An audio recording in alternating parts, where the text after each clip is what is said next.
धनगर समाजाची एसटी आरक्षणाची अंमलबजावणी करावी यासाठी धनगर समाज आक्रमक झालाय।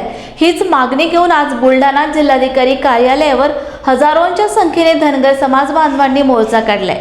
राज्य सरकारकडून अद्याप निर्णय होत नसल्याने धनगर समाजाने एल्गार पुकारलाय। मागणीसाठी बुलढाणामध्ये धनगर समाज आक्रमक झालाय।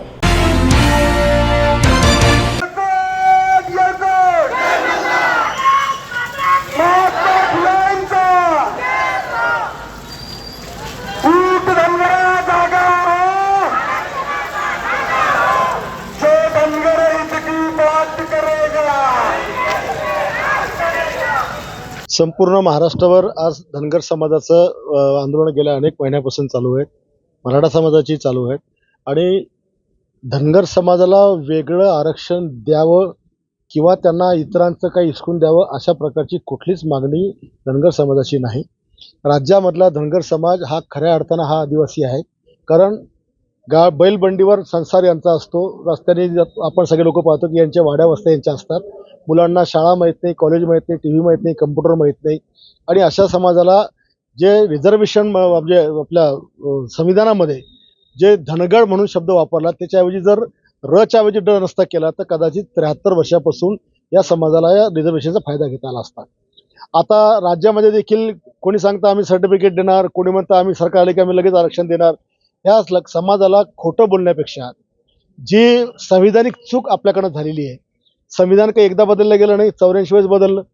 ज्यावेळेला संविधान सुपूर्त करायचं होतं त्याच्या आधी संविधान दोनदा बदललं आणि म्हणून ते संविधानामध्ये घटनात्मक बदल करून केंद्र सरकारने जो धनगड लिहिलंय, जी जात या भारतात नाहीच आहे ती जात त्याच्यामध्ये घुसवली। त्याच्याऐवजी फक्त र शब्द जर केला तर या समाजाला वेगळं आरक्षण रिझर्वेशन देण्याची आवश्यकता नाही असं मला स्पष्टपणे वाटतं। आणि म्हणून राज्य सरकारने केंद्राकडे प्रस्ताव पाठवावा आणि केंद्राने ताबडतोब निर्णय घ्यावा। याच्याकरता फार कष्ट करण्याची गरज नाहीये।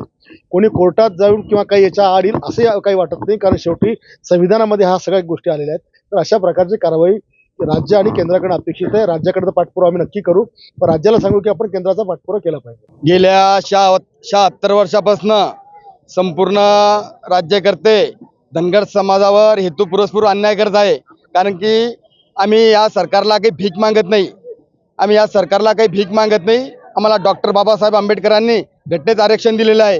तरी राज्यकर्ते हेतुपुरस्पर त्यांना त्यांचं कुठेतरी अस्तित्व जात आहे, म्हणून हे महाराष्ट्राचे सगळे राज्यकर्ते धनगर समाजाची वारंवार फसवणूक करत आहे। गेल्या 76 वर्षापासून हे असाच अन्याय करत आले। आतापर्यंत आम्ही हे खपवून घेतलं, याच्यानंतर आम्ही हे खपवून घेणार नाही। कारण की बऱ्याच दिवस झाले धनगर समाज खूप मागासलेला आहे। आम्हाला देशाला महाउत्सव म्हणजे 76वा महाउत्सव साजरा होतो, पण तरी धनगर समाज या ठिकाणी धनगर समाजाला आतापर्यंत स्वातंत्र्य मिळालं नाही। ही खूप मोठी शोकांतिका आहे। आम्हाला एसटी प्रमाणपत्र वाटप करा, महाराष्ट्र सरकारने एसटी प्रमाणपत्र वाटप करा। एकच मिशन जुनी पेन्शन शाळांचे कंत्राटीकरणाचे धोरण रद्द करा, खाजगीकरण कंत्राटीकरणाचे धोरण पूर्णतः रद्द करा, तसेच अन्य मागण्यांसाठी सरकारी निमसरकारी शिक्षक शिक्षकेतर कर्मचारी समन्वय समितीच्या वतीने कोल्हापूर जिल्हाधिकारी कार्यालय समोर भव्य मोर्चा काढण्यात आलाय।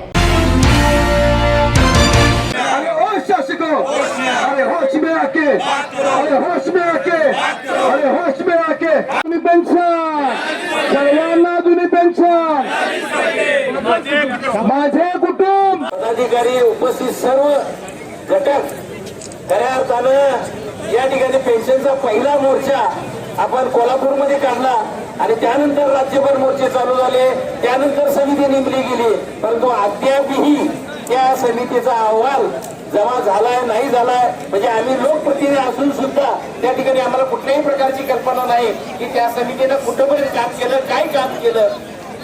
खऱ्या अर्थानं त्या ठिकाणी म्हणजे आपल्याला जे आश्वासन दिलं होतं की या तारखेपर्यंत तुम्हाला आम्ही पेन्शन देऊ आणि तुम्ही संप मागे घ्या, म्हणून खऱ्या अर्थानं संप मागे घेतला गेला। परंतु त्यावेळी त्या संप मागे घेत असताना सुद्धा कुठील राजकारण या राजकीय लोकांनी केलं आणि त्याच्यामध्ये त्या ठिकाणी द्वेष पसरवण्याची भूमिका ही बाबा जाणून बुजून काहीतरी केलं गेलं आणि हा संप मागे घेतला गेला। परंतु त्याच्यामध्ये सत्य हे आहे ते हेच आहे की लेखी आश्वासन मिळाल्यानंतरच खऱ्या अर्थानं त्या ठिकाणी हे संप मागे घेण्यात आला होता। आज जर बघितलं तर त्या ठिकाणी अद्यापही कुठल्याही प्रकारची कारवाई शासनाने केलेली नाही। आज शासन म्हणते पेन्शनवर सगळा निधी संपवायचा का, परंतु खऱ्या अर्थानं जर बघितला तर किती पेन्शनसाठी निधी लागणार आहे हा जर आकडा कळला तर त्या इतर प्रोजेक्टच्या तुलनेनं हा किरकोळ निधी आहे की या पेन्शनसाठी दिला जाणारा। आणि या पेन्शनसाठी त्या ठिकाणी जवळपास गेल्या अधिवेशनामध्ये एक आठवडा आम्ही या एका विषयावरती सगळे लोक त्या ठिकाणी तुटून पडलो होतो। याही अधिवेशनामध्ये म्हणजे उद्याच्या 7 तारखेपासून जे अधिवेशन होणार आहे या अधिवेशनामध्ये सुद्धा हा विषय प्रामुख्याने असणार आहे। त्यामुळं हे जे सरकार आहे हे अगदी गेंड्याच्या कातडीचं आहे असं म्हणलं तर चुकीचं ठरणार नाही। हे फक्त अंगावर आलं की त्या ठिकाणी फक्त त्या म्हणजे चुकलं आणि काहीतरी वेळ मारून नेण्याची भूमिका खऱ्या अर्थाने याची सुरू आहे। मनपाचे माजी महापौर रुपेश जाधव यांच्यासहित 4 जणांनी 780 कोटींचा कथित गैरव्यवहार केल्याप्रकरणी बचावलेली कारणे दाखवा नोटीस समाज माध्यमातून व्हायरल होत असल्याने वसई विरारच्या राजकीय वर्तुळात उलटसुलट चर्चांना उधाण आले। दरम्यान या नोटीसमधील तथ्यता तपासून पाहण्यासाठी माजी महापौर रुपेश जाधव यांच्याशी संपर्क साधला असता नोटीस खोटी असल्याचे सांगितल्याची कोणतीही नोटीस आपल्याला आली नसल्याचे त्यांनी म्हटले आहे।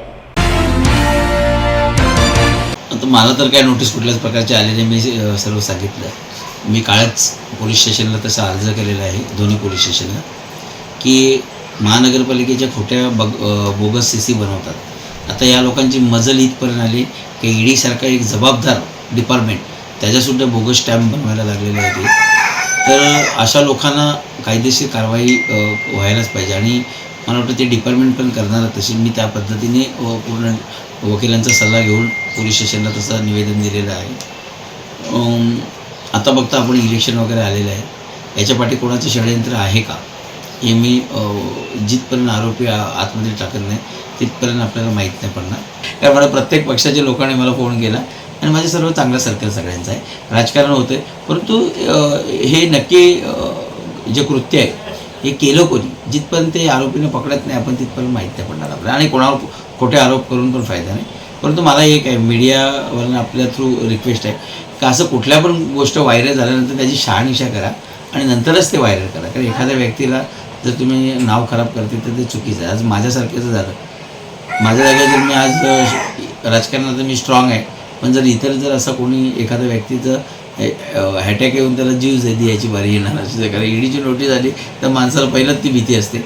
तर या गोष्टीकडे सर्व लोकांनी पण लक्ष द्यायला पाहिजे। ज्यांनी फॉरवर्ड केलं आहे अशावरती काय त्यांना चाप बसवण्यासाठी काय तुमची भूमिका आहे का पुढे? नक्की तर पहिले कोणी व्हायरल केले त्यांच्यावर मी कायदेशीर कारवाई केली आणि मी ज्याने कृत्य केलं त्याच्यावर असं सोडणार नाही त्यांच्यावर मानहानीचा दावासुद्धा करणार। जाधव हे त्यांचे घरचे संबंध आहेत आणि हे जे केलं याच्याशी आमचा कुठला संबंध नाही। आम्ही त्यांचे म्हणजे जे काही आहे शहानिशा वगैरे आमचं रुपेश जाधवशी वगैरे चांगले म्हणजे घरचे संबंध आहेत म्हणून आम्ही याच्यामध्ये सहभागी नाही आणि काही लागलं रुपेश जाधवांना तर आम्ही त्यांना आमच्या पूर्ण फॅमिली मदत करायला तयार आहे। केंद्र शासनाच्या भारतीय जनौषधी परियोजनेअंतर्गत बलभीम विकास सेवा संस्था पोखले तालुका पन्हाळा जिल्हा कोल्हापूर या संस्थेसाठी मंजूर झालेल्या जनौषधी केंद्राचे उद्घाटन पंतप्रधान नरेंद्र मोदी यांच्या हस्ते ऑनलाईन करण्यात आले। मी एवढंच म्हणेन की खरोखर आपण ग्रामीण भागात राहतो आणि एखाद्या गरीब माणसाच्या घरात ज्या वेळेला मोठं आजारपण येतं त्यावेळेला त्या गरीब माणसाच्या डोळ्यासमोर औषधाच्या किमती आणि पेशंटला जगवण्यासंदर्भातली चिंता केवढी मोठी असते ह्याची जाणीव आपल्या सगळ्यांना आहे। आणि अशा काळामध्ये 80% स्वस्त 90% स्वस्तात जर औषधं त्याला उपलब्ध करणारी व्यवस्था जर सरकारच्या वतीनं केली जाणार असेल तर एक प्रकारे त्याला परमेश्वर भेटल्यासारखंच रूप खरं तर ह्या योजनेचं त्याच्या जीवनामध्ये साकारल्याचं आपण बघतोय। आणि अशा प्रकारचा एक उपक्रम सहकारी संस्थांच्या माध्यमातून सुरू करण्याचा मान पन्हाळा तालुक्याला मिळाला या माझ्या मतदारसंघातल्या ह्या बलभीम सोसायटीला मिळाला त्याचा अतिशय आनंद आणि अभिमान खरं तर प्रामुख्यानं मला या ठिकाणी आहे। माझ्या आणि आदरणीय सावकर साहेबांच्या मतदारसंघामध्ये या गावामध्ये पोखले गावामध्ये त्याची सुरुवात सहकारी तत्वावरची पहिली अशा पद्धतीची जनऔषधी योजना आपल्याकडे या ठिकाणी सुरू होते. हा देशातला सर्वात पहिला उपक्रम आहे जो सहकार तत्वावर या ठिकाणी केला जातो आणि त्याचा मान पोखले गावाला या ठिकाणी मिळाला, बलभीम सोसायटीला त्या ठिकाणी मिळाला. मी सर्वप्रथम या सर्वांचं अभिनंदन करतो की तुम्ही आज सहकार चळवळीतलं औषध क्षेत्रातलं हे पहिलं पाऊल इथून देशामध्ये या ठिकाणी सुरुवात होईल आणि देशभरामध्ये ही चळवळ त्या ठिकाणी पुढे जाईल. निश्चितच याचा फायदा आमच्या पंचकृषीला तर होईलच, पण त्याचबरोबर अनेक लोकांना ज्याला ह्याची माहिती नाही त्याची प्रसिद्धीसुद्धा या ठिकाणी करावी अशा पद्धतीची आम्ही सूचना प्रशासनाला त्या ठिकाणी दिलेत की जेणेकरून या पंचकृषीला त्याचा फायदा. फक्त सावजी मॅजिक पेस्ट घरी आणा. पेस्ट कढईत घाला, फक्त पाणी टाका आणि वेजीज टाका. तुमची रुचकर वेज करी तयार. Saoji magic paste veg non veg करण्याची सगळ्यात सोपी पद्धत. हुआ बहू? माँ, पाइल्स की बहुत तकलीफ हो रही है। तो तुम गुदरोग सर्जन के पास क्यों नहीं गई? देखो, जैसे हार्ट के लिए हार्ट स्पेशलिस्ट, ब्रेन के लिए ब्रेन स्पेशलिस्ट, तो पाइल्स के लिए पाइल स्पेशलिस्ट क्यों नहीं? स्त्री हो या पुरुष, टॉयलेट में तकलीफ केवल पाइल्स ही नहीं और भी कई प्रकार के गुदरोग तथा कैंसर भी हो सकता है। इसीलिए इसकी प्रत्यक्ष जांच जरूरी है। ठीक है माँ, पर जांच के लिए हम जाएंगे कहाँ? वही काले आयुर्वेदिक पाइल्स हॉस्पिटल में। लेकिन माँ, प्रेगनेंसी में पाइल्स की दवाइयाँ? प्रेगनेंसी में आयुर्वेदिक दवाइयाँ सुरक्षित होती है। जनहित में जारी काले आयुर्वेदिक पाइल्स हॉस्पिटल, औषधि चिकित्सा तथा सर्जरी ट्रीटमेंट उपलब्ध। हमारा पता उमरेड रोड, दिघौरी बस स्टॉप के पास, नागपुर। अधिक जानकारी के लिए वेबसाइट पर जाएं kalepileshospital.com। Nagpur is famous for संतरे, टाइगर, 0 माइल और सावजी खाना। और सावजी खाने को उसका असली स्वाद देते हैं सावजी मसाले, जिससे बनता है ऑथेंटिक सावजी खाना। मसालों में मसाले अहिरकर ग्रुप के सावजी मसाले। स्वस्त धान्य दुकानदारांना प्रति महिना 50,000 रुपये मानधन देण्यात यावे. केंद्र सरकारच्या वतीने राबविण्यात येणारी स्वस्त धान्य दुकानातील वितरण धान्य प्रति असलेले कमिशन वाढवून तात्काळ देण्यात यावं. आपल्या मागण्यांचे निवेदन जिल्हाधिकाऱ्यांना दिले. आपल्या मागण्यांसंदर्भात राज्य सरकारचे लक्ष वेधण्यासाठी येणाऱ्या हिवाळी अधिवेशनावर संघटनेच्या वतीने मोर्चा काढण्यात येणार असल्याची माहिती संघटनेचे जिल्हाध्यक्ष राजेश अंबुस्कर यांनी प्रसार माध्यमांशी बोलताना दिली. अखिल महाराष्ट्र स्वस्त धान्य दुकानदार केरोसिन परवानाधारक महासंघ आणि all India fair price shop dealer फेडरेशनकडून देशभरातील 5,53,000 परवानाधारकांच्या हिताच्या दृष्टीने राज्य सरकार जाणून बुजून दुर्लक्ष करत असल्यामुळे केंद्र सरकार दिल्ली दरबारी विविध आंदोलन मोर्चा करूनही कोणतेही लक्ष न देत असल्यामुळे संघटनेने आंदोलनाचा इशारा दिला असून आज त्या आंदोलनाचा पवित्रा संपूर्ण महाराष्ट्र राज्यात 28 जिल्ह्यांमध्ये आमचं धरणे आंदोलन जिल्हाधिकारी कार्यालयावर होत असून याला उत्स्फूर्तपणे राज्यातून चांगला प्रतिसाद मिळालेला आहे. आणि आमच्या मागण्या आणि सरकार जोपर्यंत आमच्याशी बोलणं करत नाही, आमच्या मागण्या मंजूर करत नाही, त्यानुसार 1 जानेवारी 2024 पासून देशभरातील सर्व परवानाधारक आपली स्वस्त धान्य दुकाने बंद ठेवून वाटप बंद करणार आहे. याचा निर्णय देश पातळीवर झालेला आहे. 16 जानेवारी रोजी दिल्ली रामलीला मैदानावरून संसद भवनावर मोर्चा काढण्यात येणार आहे. आज 1 डिसेंबर पासून 15 डिसेंबर पर्यंत काळ्या फिती लावून आम्ही काम करणार आहे. 16 डिसेंबर पासून 31 डिसेंबर पर्यंत पूर्ण राज्यभर आणि देशभर दुकानदारांचं जनजागरण करून आंदोलनाचा पवित्रा आणि आंदोलन तीव्र करण्याचा निर्णय संघटनेच्या वतीनं घेण्यात आलेला आहे. प्रमुख मागणी आहे आम्हाला 50,000 रुपये मानधन किंवा प्रति क्विंटल 300 रुपये प्रमाणे कमिशन. आणि आमचं जे प्रधानमंत्री गरीब कल्याण योजनेअंतर्गत आम्ही जे धान्य वाटप करतो या धान्याच्या वाटपाचं मार्जिनची रक्कम आम्हाला दर महिना मिळत नाही. त्यामुळे आमच्या दुकानदारावर उपासमारीची पाळी आलेली आहे. वर्धा जिल्ह्यातल्या आर्वी तालुक्यातील एका दुकानदाराला मार्जिन न मिळाल्यामुळे त्यांनी आत्महत्या केलेली आहे. राज्यातही अशीच परिस्थिती आलेली आहे. बुलढाणा जिल्ह्यात अजूनही बरेचसे स्वस्त धान्य दुकानदार आहे की त्यांच्या खात्यामध्ये मार्जिनची रक्कम जमा झालेली नाही. केंद्र सरकारकडून राज्य सरकारला आणि राज्य सरकारकडून जिल्ह्याला पैशाचं अनुदान वाटप झाल्यानंतरही जिल्हा प्रशासनाच्या दुर्लक्षपणामुळे स्वस्त धान्य दुकानदारांना मार्जिनची रक्कम मिळत नाही. ती दर महिन्याला 5 तारखेच्या आत आमच्या खात्यामध्ये मार्जिनची रक्कम जमा करण्यात यावी. अशा आणि अनेक 16 मागण्यांच्या संदर्भात आम्ही जिल्हाधिकारी महोदयांना आणि मुख्यमंत्री महोदयांना आंदोलनासाठी निवेदन देणार आहे आणि येत्या विधानसभेच्या अधिवेशनाच्या काळात अजून आंदोलन आम्ही तीव्र करणार आहे. महाराष्ट्र राज्य एड्स नियंत्रण संस्था मुंबई व जिल्हा एड्स नियंत्रण सोसायटी यांच्या संयुक्त विद्यमाने गुणवंत शिक्षण संस्था अकोला यांच्या वतीने आणि सबला MSMTI प्रकल्प तसेच FSWKTI प्रकल्प यांच्या संयुक्त विद्यमाने 1 डिसेंबर जागतिक एड्स दिवस साजरा केला गेला. जय श्री चेला अकोल्यावरून बोली.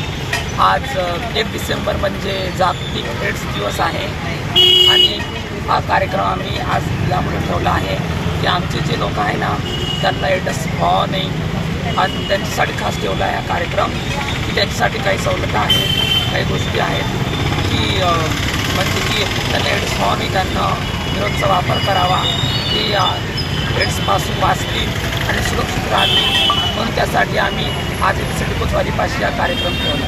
Ready sir. आज 1 डिसेंबर जागतिक एड्स डे. आज दिनी बऱ्याचशा जनजागृतीपर आपण ॲक्टिव्हिटीज पार पाडल्या. त्याच्यामध्ये सकाळी रॅली असू दे, त्या अनुषंगाने एक अतिसंवेदनशील गटमध्ये पण याच्यामध्ये जास्तीत जास्त गरज असते. त्याच्यासाठी TSTG ट्रान्ससेक्शुअली ट्रान्सजेंडर्स असू दे, तृतीयपंथी असू दे, या अनुषंगाने पण यांच्यामध्ये जास्तीत जास्त जनजागृती व्हावी यासाठी गुणवंत शिक्षण संस्था अंतर्गत हा एक खूप छान उपक्रम राबवला गेला, ज्यामध्ये कॅन्डल मार्च आज पार पाडण्यात आला आणि तुम्ही पाहू शकता की बऱ्याच प्रमाणात इथे आपण तृतीयपंथी वर्ग पण इथे आहे जो ऑलरेडी आजच्या दिवसाचं महत्त्व जाणतो आहे. आणि या दिवसाचं महत्त्व याच्यासाठी आहे की त्यांच्यामध्येही जास्तीत जास्त जनजागृती व्हावी आणि कुठे ना कुठे HIV या वर्गामध्ये पण आळा व्हावा यासाठी स्पेशली ही ॲक्टिव्हिटी केली गेलेली आहे. परभणी शहरातील वार्ड क्रमांक 16 मधील भीमनगर ते क्रांतीनगरकडे जाणारा प्रमुख रस्त्याकरिता नगरसेवक सुशील कांबळे यांनी वारंवार पाठपुरावा करून 30 लाख रुपये निधी मंजूर करून आणला व कार्यसम्राट आमदार राहुल पाटील यांच्या हस्ते भूमिपूजन करण्यात आले. यावेळी कार्यक्रमात प्रभागातील मोठ्या प्रमाणावर नागरिक व महिला उपस्थित होत्या. आज प्रभाग क्रमांक 16 मध्ये भीमनगर ते क्रांतीनगरकडे जाणारा हा प्रमुख जो रस्ता आहे, या रस्त्याकरिता गेल्या अनेक वर्षापासून नागरिकांची मागणी होती की हे पक्का सिमेंट रोड व्हावा.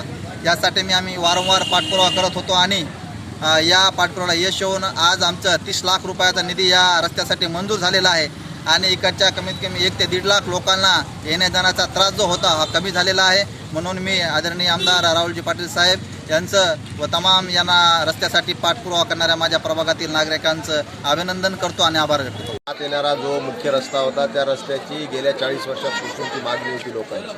हा रस्ता अत्यंत महत्त्वाचा आणि दळणवळणाच्या दृष्टिकोनातून जवळपास इकडे 50,000ची वस्ती आहे. 50,000च्या लोकांना दळणवळणाचा हा मुख्य रस्ता गेल्या 40 वर्षापासून रोडच्या प्रतीक्षेत होता. पण आम्ही डांबर रोड आधी प्रस्तावित केला होता, पण आमचे कार्यसम्राट नगरसेवक सुशील कांबळे यांनी आम्हाला सांगितलं की डांबर रस्ता चालणार नाही, म्हणून आम्ही हा मुख्य दळणवळणाचा रस्ता सिमेंट कॉन्क्रीटचा केला आणि याला 30 लाख रुपयाचा निधी उपलब्ध करून देण्यात आलेला आहे. आणि या रस्त्यामुळं इथल्या प्रभागातील जवळपास 50,000 लोकांचं दळणवळणाची चांगली सोय किंवा व्यवस्था होणार आहे.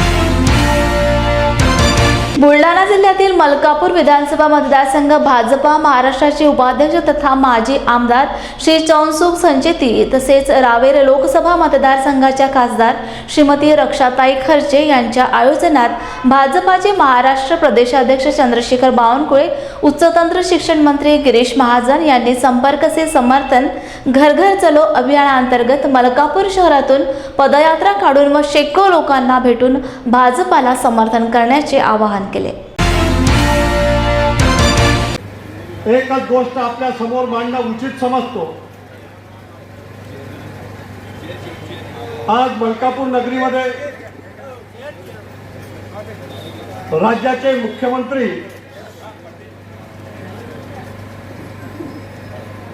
आमच्या प्रदेशाचे सन्मानित अध्यक्ष आदरणीय बावनकुळेजी तसेच गिरीश भाऊ महाजन हे आपल्यासाठी संपर्क करण्यासाठी आले. देशाचे लाडके प्रधानमंत्री आदरणीय भाई नरेंद्रजी मोदी यांनी गेल्या 9 वर्षाच्या कालखंडामध्ये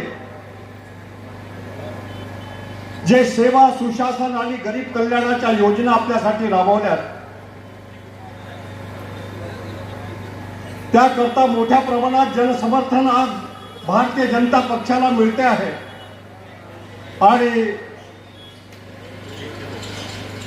हे समर्थन जो संकल्प केला महाविजय 2024चा,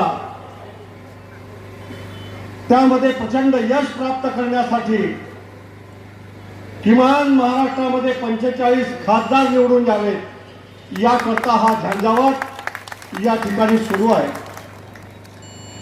दिवसातले 18 तास आपले अध्यक्ष आणि आपले श्री बावनकुळेजी आणि गिरीश भाऊ या ठिकाणी फिरतायत. मी त्यांच्याबद्दल एकच म्हणेन कि जिक्र चांद का तो सितारे ही किया करते हैं, जिक्र चांद का तो सितारे ही किया करते हैं, जिक्र तूफान का किनारे ही किया करते हैं. बांटते हैं खुशियां मुफ्त में खरीद के औरों के गम, वो भारत माँ के दुलारे श्री चंद्रशेखर बावनकुळे जी किया करते हैं. आणि आपल्या इथे सर्व मुस्लिम समाजाच्या भगिनी, आपले सर्व शेतकरी बंधू ज्यांनी धन्यवाद मोदीजी म्हणून आपला नारा बुलंद केला, यांच्या भेटी आपण सर्वांनी घेतल्या. एक एक दुकानदारांना ज्यांनी भेट दिली आणि एक आपला शेंगा विकणारा, खरमुरे विकणारा, तो म्हणतो 2024 मध्ये मोदीजीच पंतप्रधान होणार, अशा प्रकारचा नारा बुलंद करतो. या सर्वांनी 893 लोकांनी म्हटलं 2024 मध्ये देशाचे पंतप्रधान नरेंद्र मोदीजी होते. चैनूमाने सांगितलं एक शेंगदाणा मुंगफल्ली विकणारा छोटा, 2 घमेले घेऊन बसणारा एक छोटा, ज्याने गरीब कल्याणाची योजना मागच्या 9.5 वर्षात घेतली, तोही म्हणाला मी प्रधानमंत्री मोदीजीलाच मत देईन. नवदुर्गा किराणा बिकानेर वाले, ईश्वर कलेक्शन वाले, परवानी किराणा मर्चंट वाले, अनिल भुतळा, दीपकजी, सर्वांचे नावे लिहून आणले. अब्दुल हक मुंबई फॅशन वाले, श्रीचंद सालवानीजी, सर्वांनी मोहीम आम्ही संपूर्ण महाराष्ट्रभरामध्ये भारतीय जनता पार्टीकडनं जी राबवतोय. आणि जसं इथे चनुभाऊंनी सांगितलं, आदरणीय बावनकुळे साहेब संपूर्ण महाराष्ट्रभरातल्या सगळ्या लोकसभेचा दौरा करताय आणि प्रत्यक्षामध्ये लोकांपर्यंत जाऊन त्यांच्या भेटी घेताय, त्यांचं मत घेताय की 2024ला सगळ्या जनतेच्या जे मनात आहे की पुढचे 2024चे प्रधानमंत्री आदरणीय नरेंद्रभाई मोदीच झाले पाहिजे. आणि हा प्रतिसाद संपूर्ण जनतेपासून मिळतोय. आज आपण बघितलं असेल की भारतीय जनता एक अशी पार्टी आहे की ती लोकांपर्यंत पोहोचते. आज केंद्र सरकारच्या माध्यमातून आणि आमच्या राज्य सरकारच्या माध्यमातून आदरणीय देवेंद्रजी असतील, आमचे मुख्यमंत्री असतील, त्यांच्या माध्यमातून संपूर्ण लोकांपर्यंत, प्रत्येक घटकापर्यंत योजना देण्याचा आम्ही प्रयत्न करतोय. आणि त्या योजना फक्त कागदावर न ठेवता तर जनतापर्यंत पोहोचवल्या आहेत. फक्त सावजी मॅजिक पेस्ट घरी आणा. पेस्ट कढईत घाला, फक्त पाणी टाका आणि वेजीस टाका. तुमची रुचकर वेज करी तयार. Saoji magic paste veg non veg करण्याची सगळ्यात सोपी पद्धत. हुआ बहू? उमा, पाइल्स की बहुत तकलीफ हो रही है, तो तुम गुदरोग सर्जन के पास क्यों नहीं गई? देखो, जैसे हार्ट के लिए हार्ट स्पेशलिस्ट, ब्रेन के लिए ब्रेन स्पेशलिस्ट, तो पाइल्स के लिए पाइल्स स्पेशलिस्ट क्यों नहीं? स्त्री हो या पुरुष, टॉयलेट में तकलीफ केवल पाइल्स ही नहीं, और भी कई प्रकार के गुदरोग तथा कैंसर भी हो सकता है. इसीलिए इसकी प्रत्यक्ष जांच जरूरी है. ठीक है माँ, पर जांच के लिए हम जाएंगे कहाँ? वही काले आयुर्वेदिक पाइल्स हॉस्पिटल में. लेकिन माँ, प्रेगनेंसी में पाइल्स की दवाइयाँ? प्रेगनेंसी में आयुर्वेदिक दवाइयाँ सुरक्षित होती है. जनहित में जारी. काळे आयुर्वेदिक पाइल्स हॉस्पिटल, औषधि चिकित्सा तथा सर्जरी ट्रीटमेंट उपलब्ध. हमारा पता उमरेड रोड, दिघौरी बस स्टॉप के पास, नागपुर. अधिक जानकारी के लिए वेबसाइट पर जाएं kalepileshhospital.com. Nagpur is famous for संतरे, टाइगर, 0 माइल और साउजी खाना। और साउजी खाने को उसका असली स्वाद देते हैं साउजी मसाले, जिससे बनता है ऑथेंटिक साउजी खाना। मसालों में मसाले, अहिरकर ग्रुप के साउजी मसाले। अकोला शहरात आज भव्य धम्म रॅली काढण्यात आली। या रॅलीमुळे अकोला शहर बुद्धमय झाले होते। जवळपास 125 भिक्खूंनी या रॅलीमध्ये सहभाग घेतला। अतिशय शिस्तबद्ध पद्धतीने ही रॅली काढण्यात आली। अखिल मानवतेला शांतीचा संदेश देणारे भगवान बुद्ध आणि महाकारुणिक महामानव डॉक्टर बाबासाहेब आंबेडकर यांच्या पूर्णाकृती पुतळ्याला वंदन करून ही रॅली काढण्यात आली।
भारतीय स्वातंत्र्याचे प्रणेते महाराजा यशवंतराव होळकर यांच्या जयंतीचे 3 डिसेंबर रोजी आयोजन करण्यात आल्याची माहिती यशवंत सेनेचे पश्चिम महाराष्ट्र अध्यक्ष राजेश तांबे यांनी पत्रकार परिषदेत दिली। कोल्हापुरातल्या ऐतिहासिक दसरा चौकात हा सोहळा पार पडणार आहे। धनगर समाजाला न्याय व हक्क मिळावा त्या अनुषंगाने क्रांतिसूर्य बी.के. कुकरे यांनी 1989 साली महाराजा यशवंतराव होळकर यांच्या नावाने यशवंत सेनेची स्थापना केली व पूर्ण महाराष्ट्र पिंजून काढून धनगर समाजाला आरक्षण आहे हे समजून पटवून दिलं। त्या आधी धनगर समाजाला आरक्षण कोणत्याही प्रकारचं मिळून जे पण आरक्षण होतं ते ओबीसीतून आरक्षण होतं, पण समाजाला एसटीत आरक्षण आहे हे अभ्यासानंतर त्यांना कळल्यानंतर पूर्ण महाराष्ट्र पिंजून काढला व आरक्षणाची लढाई मोठ्या प्रमाणात केली, मोठे मोर्चे काढले व त्याचंच एक फलित म्हणून धनगर समाज सध्या एनटीचं आरक्षण घेत आहे। त्याच्यामधून लाखो लोक नोकऱ्यात रुजू आहेत। या अनुषंगानं आम्ही 3 डिसेंबर रोजी महाराजा यशवंतराव होळकर यांची जयंती दसरा चौकमध्ये मोठ्या प्रमाणात करणार आहे। सध्या ही यशवंत सेना ही संघटना गडदे मास्तर यांचे चिरंजीव माधवभाऊ गडदे हे चालवत आहेत। यांच्याच पावलावर पाऊल ठेवून आम्ही कोल्हापूर जिल्ह्यामध्ये मोठ्या प्रमाणात यशवंत सेनेचं काम करतो आहे आणि सगळा धनगर समाज महाराष्ट्रातला एक व्हावा या जयंतीचं औचित्य राखून संपूर्ण महाराष्ट्रातील लोक हे ऐतिहासिक दसरा चौकामध्ये ह्या जयंतीसाठी हजर होणार आहेत। ह्या जयंतीसाठी अध्यक्ष म्हणून सरसेनापती माधवभाऊ गडदे हे उपस्थित राहणार आहेत। त्याचबरोबर इतिहासाचे संशोधक, त्याचबरोबर गाड्या अभ्यासक, प्रवक्ते म्हणून आपले यशपाल भिंगे सर हे सुद्धा मार्गदर्शन करण्यासाठी आपल्या धनगर समाजाचा इतिहास समाजाला कळावा हे प्रबोधन करण्यासाठी येणार आहेत। आपली जी आता याचिका आहे धनगर समाजाची हायकोर्टामध्ये ती याचिका चालवणारे वकील आपले ते सुद्धा अण्णाराव पाटील हे सुद्धा आपल्या समाजाला मार्गदर्शन करण्यासाठी हजर राहणार आहेत। सांगोल्याचे सुपुत्र गणपतराव देशमुख 55 वर्ष ज्यांनी आमदारकी भोगली किंवा आमदार म्हणून ते 55 वर्ष राहिले, त्यांचे नातू डॉक्टर बाबासाहेब देशमुख हे सुद्धा प्रमुख पाहुणे म्हणून या कार्यक्रमास उपस्थित राहणार आहेत। 3 डिसेंबर 2023 रोजी सकाळी 9 वाजता दुसऱ्या अखिल भारतीय बौद्ध धम्म परिषदेचे आयोजन करण्यात आलेले आहे। या धम्म परिषदेला हजारोंच्या संख्येने उपस्थित राहण्याचे आवाहन अखिल भारतीय बौद्ध धम्म परिषदेचे संयोजक व अध्यक्ष व उपासिका सत्यभामा बळीराम रोंगे यांनी केले आहे। औसा तालुक्यातील खरोसा येथे तथागत महाकारुणिक महात्मा गौतम बुद्ध यांचा वारसा लाभलेला आहे आणि ती वारसा जतन करण्यासाठी या ठिकाणी दुसऱ्या धम्म परिषदेचं आयोजन करण्यात आलेलं आहे। औसा हे ऐतिहासिक शहर आहे। तथागतांचं वारसा लाभलेलं खरोसई एक ठिकाण आहे। हा भाग म्हणजे सह्याद्री पर्वतापासून ते औसा खरोसा तसेच सन्नती आंध्रामधील अमरावतीपासून अफगाणिस्तानपर्यंत हा जो भाग आहे तो बुद्धकालीन राजा सातवाहन यांच्या अधिपत्याखाली होता, म्हणून या ठिकाणचा फार असा भरभराटी झालेली आहे। त्याचाच एक भाग म्हणून अमरावती येथे 50 फुटाची तथागताची मूर्ती उभारण्यात आलेली आहे। तसंच आंध्रा गव्हर्नमेंटने सुद्धा त्याचा भरपूर म्हणजे बुद्धाचे ठिकाण विकसित केलेलं आहे। त्याचाच एक भाग म्हणून औसा तालुक्यातील खरोसा या ठिकाणी आमच्या भगिनी आदरणीय रोंगे मॅडम यांनी दुसऱ्या धम्म परिषदेचं आयोजन केलेलं आहे। तर माझं एक आव्हान आहे की सर्वांनी आपल्या लातूर जिल्ह्यातील आसपासच्या आजूबाजूच्या सर्व बौद्ध उपासक उपासिका यांनी या ऐतिहासिक धम्म परिषदेमध्ये उपस्थिती राहावं, आपल्या कुटुंबासह या ठिकाणी आपण उपस्थित राहावं एवढंच मी या ठिकाणी सांगितलं। मी या खरोसालेणी औसा तालुक्यातील प्रसिद्ध व पर्यटन काळातली ही लेणी आहे। या लेणीकडे दुर्लक्ष असल्यामुळे माझे पती किनी नवरे येथे शिक्षक होते, त्यामुळे मी त्या खरोसा लेणीवर अंबाबाईची यात्रा पाहण्यासाठी गेले होते। त्यावेळेस त्या लेणीचे दृश्य मला सापडले, त्यामुळे मला अति वाईट वाटले व माझ्या मनात असे आले की ह्या लेणीचा काहीतरी उद्धार करावा। त्या लेणीवर मी 25-30 वर्षापासून कार्यरत आहे। तिथे मी दर पौर्णिमेला अन्नदान असे देते व पौर्णिमा साजरी करते। तरी त्या सर्वांनी ह्या लेणीचा उपयोग करावा व आलेली निधी सर्व लेणीसाठीच खर्च करावा, इतर कुठेही प्रसारित करू नये एवढेच मी बोलते व माझे सांगणे असे आहे की ह्या लेणीवर माझा अतिशय प्रेमळ अशा अत्यशकाने लेणीचा उतार व्हावा। तिथे ड अशी कोणची तरी त्या लेणीला पदवी देवी हीच माझे सांगणे आहे व या लेणीवर बौद्ध उपासक उपासिकांनी उपस्थित राहून या धम्म परिषदेत सहकार्य करावे व बहुसंख्येने या लेणीवर उपस्थित राहावे एवढेच बोलून माझी खरोसा बुद्ध लेणी। औसा म्हणजे पुरातत्व काळापासून औसाला एक विशेष महत्त्व प्राप्त झालेलं आहे आणि आपण हे सर्व शोधून ह्या सगळ्या गोष्टींची जाणीव ठेवून खरोसा लेणी येथे दुसरी अखिल भारतीय बौद्ध धम्म परिषद बुद्ध लेणी खरोसा तालुका औसा जिल्हा लातूर येथे दिनांक 3 डिसेंबर 2023 सकाळी ठीक 9 वाजता बौद्ध धम्म परिषदेचं आयोजन केलेलं आहे। आणि अशा ठिकाणी आपण आयोजन केलंय की या ऐतिहासिक वास्तू ज्या आहेत आपल्या या पुढच्या पिढींसाठी या वास्तूंचं जतन झालं पाहिजे, या वास्तूंची आपल्या पुढच्या पिढींना माहिती झाली पाहिजे, यासाठी आपण धम्म परिषद आयोजित केलेली आहे। तरी माझं सर्व जनतेला बौद्ध उपासक उपासिका या सर्वांना आव्हान आहे की 3 डिसेंबरला जास्तीत जास्त संख्येने खरोसा लेणी येथे धम्म परिषदेसाठी उपस्थित राहावे। जय भीम इंडियाच्या बातमीपत्रात वेळ झाली, येथेच थांबण्याची। पुन्हा भेटूया ताजा घडामोडी घेऊन। जय भीम।